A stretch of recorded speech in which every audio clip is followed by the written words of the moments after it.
Ini bukan adegan film Avatar, tapi fenomena paling ajaib yang bisa kamu temukan di bumi. Kenalin, fenomena bioluminesensi. Di beberapa pantai dunia seperti Maladewa, air laut bisa berubah jadi biru neon yang menyala saat malam hari. Cahaya ini sebenarnya berasal dari jutaan mikroorganisme bernama phytoplankton.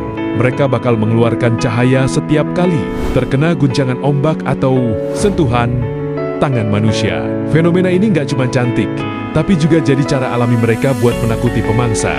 Benar-benar seperti galaksi yang jatuh ke lautan. Alam memang nggak pernah gagal bikin kita takjub. Makanya,